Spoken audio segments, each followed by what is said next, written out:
A gente vai Tudo. começar a nossa classe de hoje, acampando com o Criador, então já peguem as bíblias de vocês.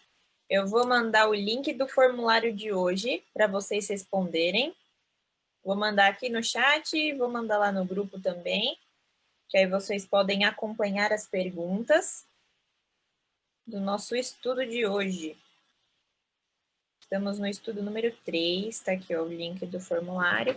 Naquele mesmo esquema que a gente fez semana passada. Quem conseguir abrir, pode ir acompanhando os dois juntos, se não pode preencher o formulário depois quando a gente terminar aqui a reunião, beleza?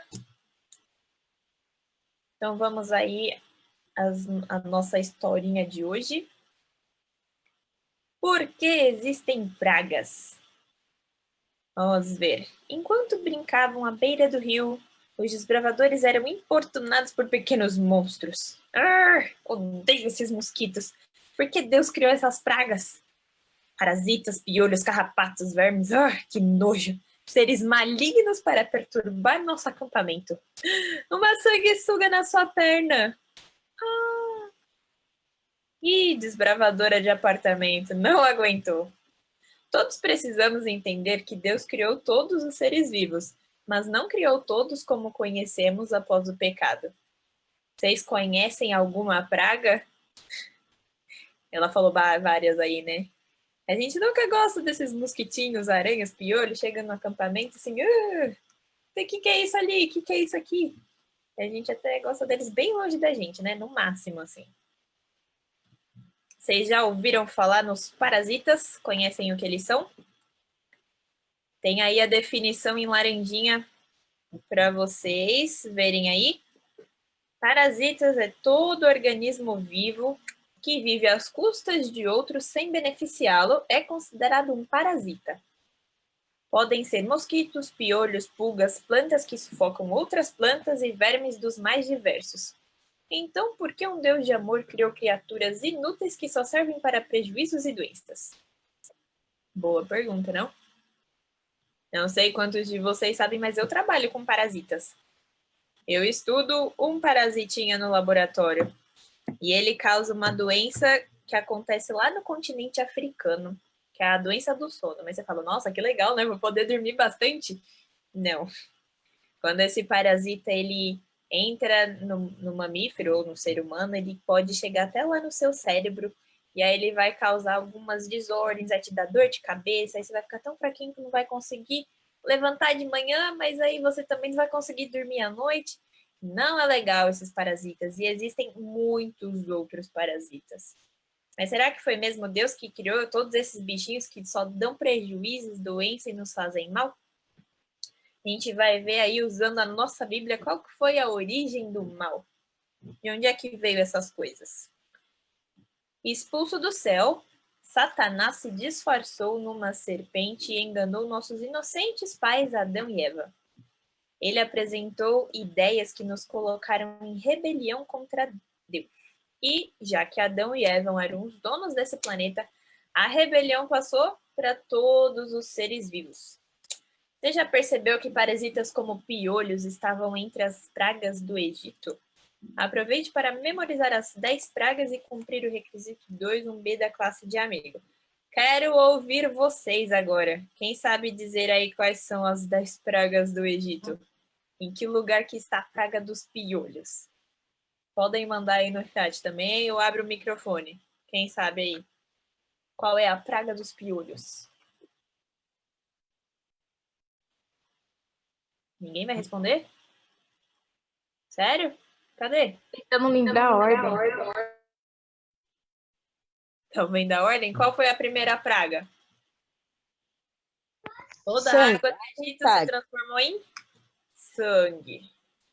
E aí depois, não tinha mais água pura, as rãs fizeram o quê? Saíram da água e foram à terra, atingiram todo mundo. Aí depois veio o quê? Piolho. Piolho foi a terceira praga, certo, galera? E aí depois tiveram outros insetos e animaizinhos chatos, como as moscas, que apareceram lá também por todo o Egito. Teve pestes nos animais, úlceras, umas bolhas assim, uns machucados na pele dos egípcios. Depois caiu umas pedras gigantes, os granizos. Teve mais outro inseto que come todas as plantações, quase não deixou comida para ninguém lá, que foram os gafanhotos. Depois teve a escuridão e, por fim, os primogênitos. Então, essas foram as 10 pragas e os piolhos foram a terceira. Muito bem. E aí, como, por quê, de onde é que veio esse mal? Então, a primeira pergunta do formulário de vocês é essa aí. Como Jesus explicou a origem do mal? Então, eu quero alguém da classe de companheiro para ler o que está escrito em Mateus 13, verso 24 e 25. Quem vai ler esse? Mateus 13, 24 e 25.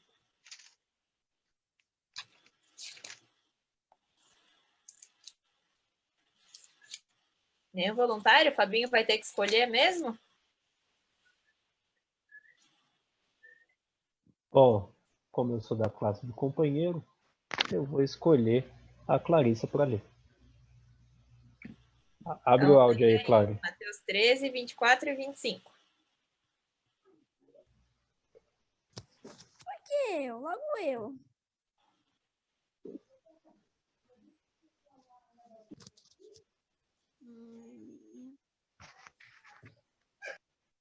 Já achou, Clara? Só um minuto.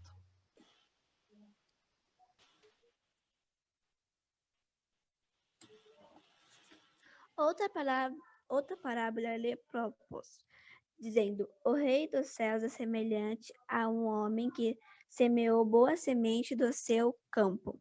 Mas enquanto os homens dormiam, veio o inimigo dele, semeou o joio do meio do trigo e retirou-se.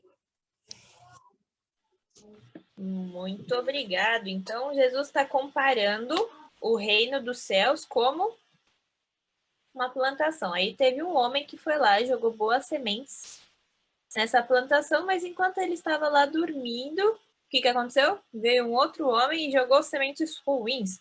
Jogou sementes de joio no meio do trigo e foi embora.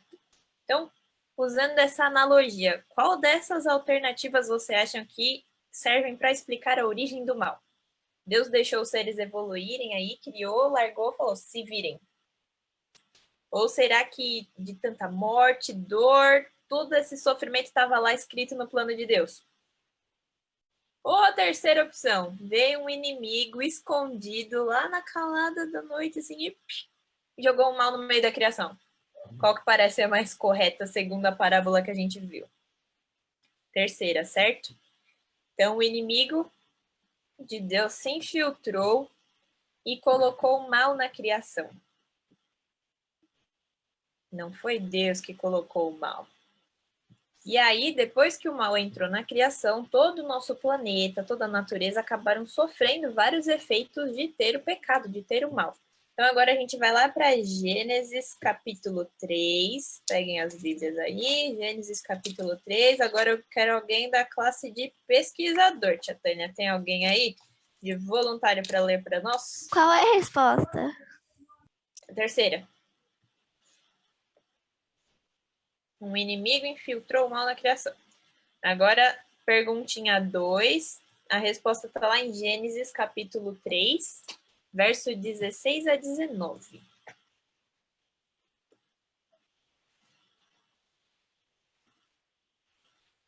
Peraí, Cadê o pesquisador?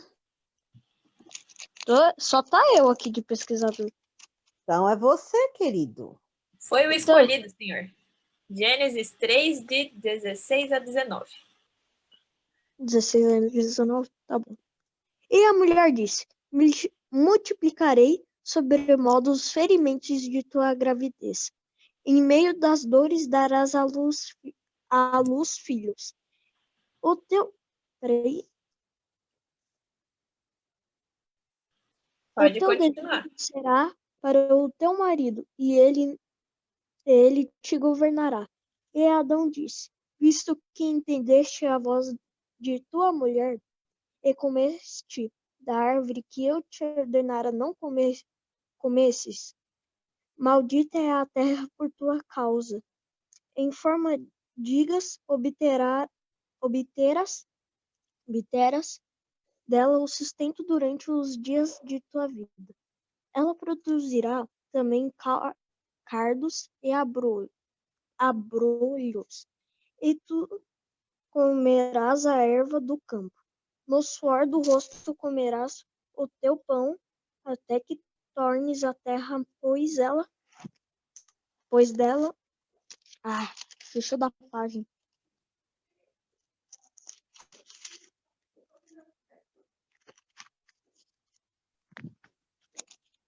Pois dela foste tomado, Isso. porquanto és pó e em pó te tornarás. Sim. Muito tinha bem, fechado pesquisadores. a página. Então, o que aconteceu com a Terra e com a natureza depois que entrou o pecado? A gente está vendo aí no capítulo 3. No capítulo 3 de Gênesis, já é depois que Eva foi lá, enganada pela serpente, comeu do fruto, deu para Adão, e ele, para não ficar sozinho, falou, tá bom, vou comer também. E aí o Senhor procurou os dois, e aí ele fala esse pedaço que a gente lê para a mulher, que ela ia ter sofrimento, falou para o homem também, já que você ouviu e comeu, você também vai sofrer por causa dela, vai ter que trabalhar, e a terra, você vai ter que trabalhar para tirar as ervas daninhas, os espinhos que a terra vai ter também. Então, o que aconteceu com a natureza depois do pecado? Aí tem as alternativas escritas aí para vocês verem. A terra foi amaldiçoada e enfraquecida? É verdade? É verdade. A gente não tem mais todas as maravilhas como era no Jardim do Éden. A gente ainda tem muita coisa bonita na terra, mas, como está escrito aqui, ela vai dar espinhos e ervas daninhas. Não tinha isso no Éden, então a primeira está certa. Aí a outra frase que está aí. A terra fraca produziu plantas venenosas e espinhosas. É isso mesmo. A outra. Os animais lutando para sobreviver na terra amaldiçoada se adaptaram. Entre os animais, a gente pode considerar a gente também. O ser humano ia ter que fazer o quê para conseguir comida? Ia ter que trabalhar, não é? Ia ter que suar. Com o suor do seu rosto comerá o seu pão. Então, qual que vocês têm que marcar? A última, porque todas elas estão certas. Depois que o pecado entrou no nosso planeta, toda a terra, toda a natureza, todas as criaturas sofreram efeitos disso. A gente sofre as consequências do pecado até hoje. Então, todas essas alternativas estão corretas. Vamos mudar aqui. Morreu? Aí, foi. A estratégia do inimigo de Deus é se infiltrar de maneira invisível entre nós. Como um parasita, ele se aproveita de nós, mas você não o combate, pois não sabe que ele está ali. Alguns parasitas são tão malignos que literalmente controlam a mente dos hospedeiros. Vocês já ouviram falar disso? De pessoas que têm a mente controlada por causa de outro parasita? Pois tem. Foi descoberta uma espécie de facíola que infecta alguns peixes, mas aparentemente não os prejudica. No entanto, o parasita invade seus corpos e mentes e os fazem nadar de forma anormal na superfície, entregando os peixes às aves aquáticas que, ao comerem, levam o parasita para onde ele bem queria, na barriga da ave, onde ele vai se reproduzir e infestar a ave. Mesmo a água aparentemente pura pode estar contaminada com parasitas. E justamente por isso, porque muitas vezes a gente não consegue ver os parasitas a olho nu, tem uma coisa muito importante que a gente precisa fazer com a nossa água em acampamento, por exemplo. Quem é da classe de amigo e da classe de pesquisador já deve ter visto, todo mundo que já passou por essas classes já deve ter visto como que a gente faz para purificar água, para tornar a água pura. Quem sabe me dizer aí um método de purificação de água? Fica com o maior gosto de sabão. Aquele método com carvão, algodão, Carvão, etc. algodão, você vai fazer o quê? Pedra. É um filtro, certo? Você vai construir um filtro. Muito bem. E o filtro ele vai servir para tirar os parasitas? Ele vai matar esses bichinhos invisíveis que a gente não vê? Não. O filtro, ele vai tirar, por exemplo, você pegou uma água e tem umas folhas, uns gravetinhos, uns pedacinhos de pedra, ele vai parar no filtro, vai purificar da terra que tiver ali. Mas os bichinhos vão morrer? Não vão. Quem sabe aí outro método para falar pra gente? Pra gente purificar a água. Tá escrito aí, produção.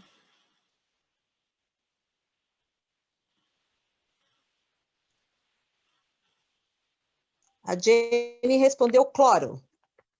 Cloro. Muito bem. Cloro é um método químico para purificar a água. A gente está vivendo no meio de uma pandemia, certo? É um parasita invisível, um bichinho que a gente não enxerga. E aí todas as recomendações foram: lave as mãos, usa máscara para se proteger e limpe as superfícies com o quê? Com água e sabão, que vai matar os bichinhos. No caso desse vírus, funciona também. E o cloro também, porque o cloro também vai matar esses micro-organismos, esses parasitas invisíveis que estiver na água. Então, muito bem, cloro é um tratamento químico para purificar a água. O outro que está escrito aí, que vocês pularam, é a fervura. O que é fervura? Você vai colocar lá sua água no fogão e colocar para ferver.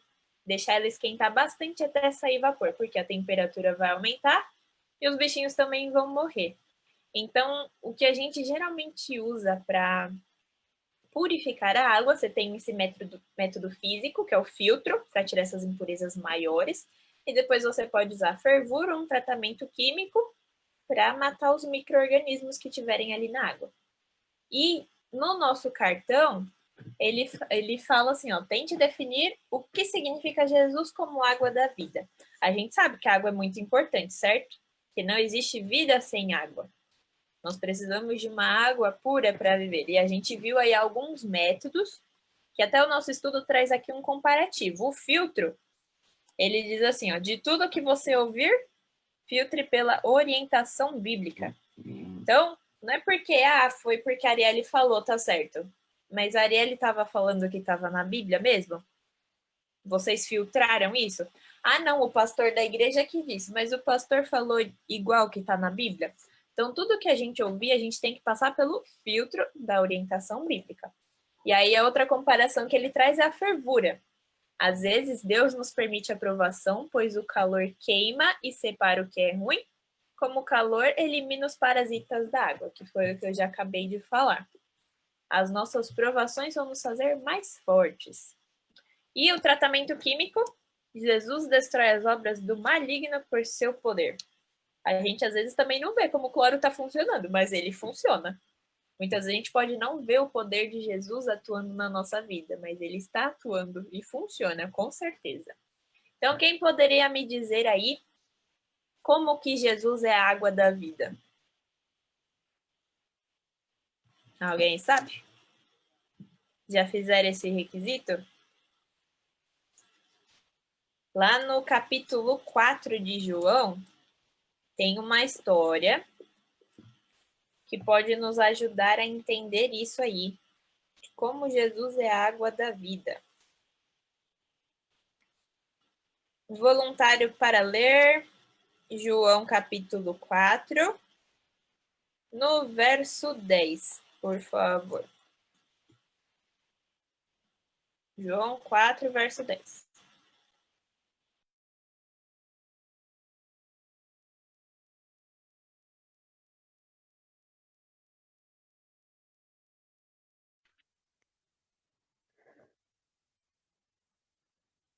Jesus respondeu-lhe e disse-lhe: Se tu conheces o dom de Deus e quem é o que te diz, dá-me de beber, tu lhe pedirias e ele te daria água viva.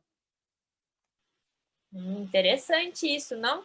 Jesus estava lá esperando seus discípulos voltarem, que eles tinham ido ali na cidade perto, e aí chegou uma mulher samaritana para pegar água do poço, e Jesus falou, me dá um pouquinho dessa água, né? Tô aqui com sede. E ela falou, como é que você, que é judeu, tá falando comigo que sou samaritana? Tá me pedindo água mesmo? E aí Jesus fala esse verso que a tia Tânia leu, falou, se você conhecesse quem tá te falando, você ia pedir a água da vida. E aí, no verso 13, tem algo também que já é muito conhecido da gente, onde Jesus responde: quem beber dessa água terá sede outra vez, falando da água ali do poço. Mas quem beber da água que eu lhe der nunca mais terá sede. Ao contrário, a água que eu lhe der se tornará nele uma fonte de água a jorrar para a vida eterna. Então, Jesus está falando basicamente dele mesmo, certo? Jesus como água da vida. A gente precisa de água para viver, tanto quando a gente precisa de Jesus na nossa vida, pois ele é a água da vida, é ele que nos dá a manutenção do viver. Certo? Então, depois, quem for fazer esse requisito aí, ó, classe de amigo de pesquisador, pode procurar aí no capítulo 4 de João, que tem mais algumas informações e alguns detalhes. A obra de Jesus é a de salvação. Opa, passei aqui. Volta. Qual a obra de Jesus? Estude o milagre da cura dos endemoniados gadarenos e cumpra o requisito 2, 4b de companheiro, avaliando como os gadarenos eram parasitados e como Jesus os libertou. Mateus 8, 28. No livro de Mateus 8, 28, como o próprio enunciado já diz, está falando aí dos endemoniados gadarenos. E aí ele fala que eles eram parasitados, então depois vocês vão olhar lá com o instrutor de vocês. Então a gente falou parasita, é um ser vivo que está em outro e não está lhe causando nenhum benefício, é só prejuízo. E esses homens aí, os gadarenos, eles estavam sendo parasitados por espíritos maus, pelos anjos caídos. Estavam sendo atrapalhados pelos anjos do inimigo. E a obra de Jesus foi a de salvar esses homens, é a de salvar a nossa vida. A obra de Jesus é nos conceder a salvação. Então, depois, quem quiser, estuda lá o capítulo 8 de Mateus, pode perguntar para a gente. Como eu já falei na outra semana, se vocês tiverem qualquer dúvida sobre a Bíblia, sobre os estudos que a gente está fazendo, manda uma mensagem, pergunta para a gente, que a gente vai te ajudar a entender e compreender cada um desses detalhes, tá bom? Então, a gente vai lá. Deixa eu achar aqui. No livro de Mateus, capítulo 8.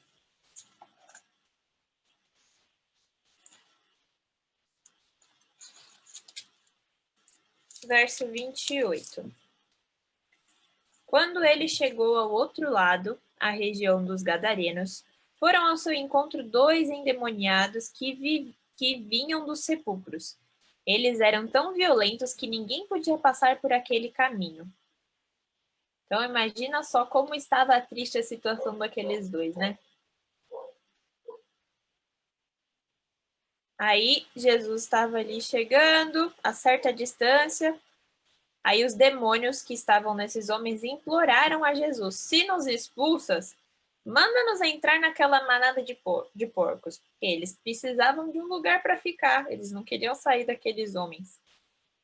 E aí, Jesus autorizou. E aí, vocês sabem o que aconteceu com os porcos?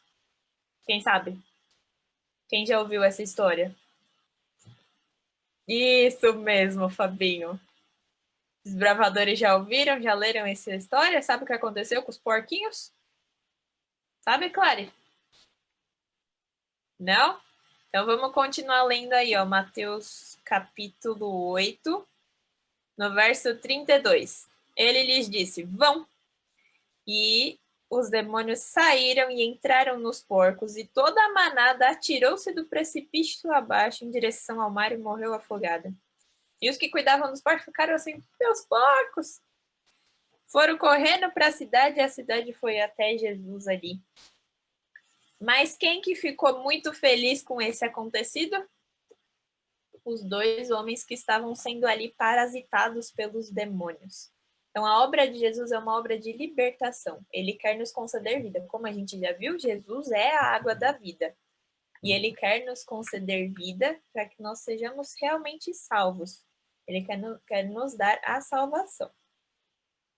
Beleza? Cadê o botãozinho? Aqui. Então, quinta pergunta. Quem vai ler essa aí pra gente? Como Jesus nos ensinou a derrotar o diabo? A gente viu que o inimigo está ali sempre à espreita, querendo infiltrar o mal. Mas como que a gente pode derrotar o diabo? O texto está em Mateus, capítulo 4, então é só voltar um pouquinho aí na Bíblia, no verso 10.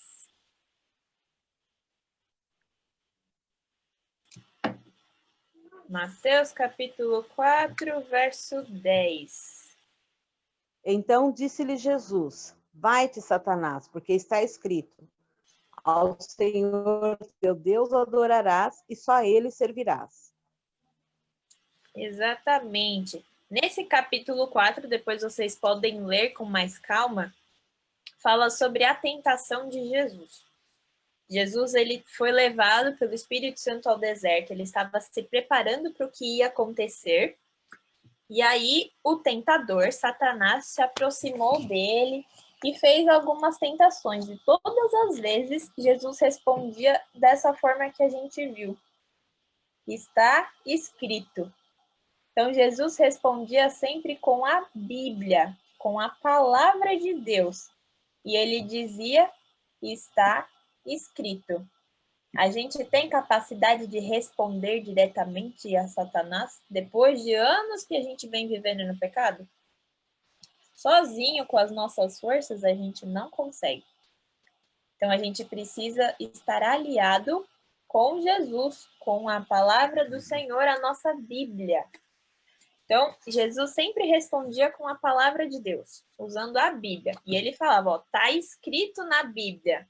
Nem só de pão viverá o homem, mas de toda a palavra que procede da boca de Deus. Também está escrito, não põe à prova o Senhor teu Deus. Retira-te, Satanás, pois está escrito, adore o Senhor, o seu Deus, e só a ele preste culto.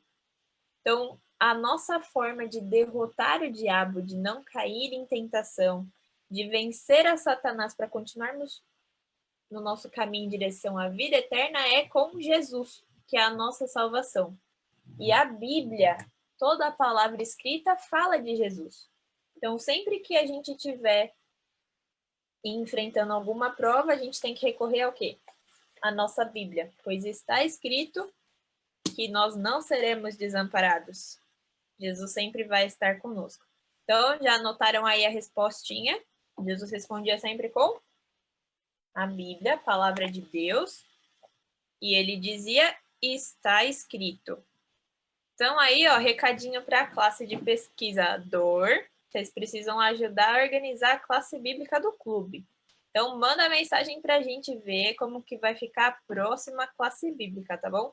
Nossos leitores oficiais, se você quiser convidar alguém, aí fala com a gente para cumprir esse requisito de pesquisador, tá bom? E aí, agora, a nossa decisão. A gente vive num mundo caído, num mundo de pecado, e a gente tem essas pragas e essas tragédias porque são consequências do pecado que já está no mundo. Mas a gente tem uma saída, a gente tem como enfrentar todo esse mal, que é junto com Jesus, que nos concede a vida, porque Ele é a água da vida. E Ele já nos ensinou como derrotar o mal, que é através da palavra de Deus, da nossa Bíblia, porque está escrito, certo? Não é porque alguém disse, é porque está escrito. E a Bíblia sempre fala de Jesus, que é a nossa salvação. Então, aí a nossa decisão, tem aí a última perguntinha do nosso formulário, que fala assim, Senhor Jesus, ajuda-me a resistir ao mal e às tentações. E aí você vai escrever o seu nome, dizendo eu aceito, põe lá seu nome completo se você aceita a ajuda de Jesus para você resistir ao mal e às tentações. Porque, como eu falei, nós somos fracos, estamos vivendo num mundo pecaminoso. A gente, às vezes, não tem força suficiente para lutar contra os maus, quantas tentações que aparecem. Mas, com a ajuda de Jesus, a gente consegue, tá bom? Então, se você aceita, põe aí no formulário, comenta no chat, põe aí no Facebook dizendo que você aceita a ajuda de Jesus. E sempre que você estiver passando por algum problema, alguma situação, recorre a Ele em oração, lê um texto bíblico, pede a presença do Espírito na sua vida, que com certeza ele vai te ajudar, tá bom? Então, esse foi o nosso terceiro estudo. Se vocês tiverem dúvidas, podem mandar, podem preencher aí.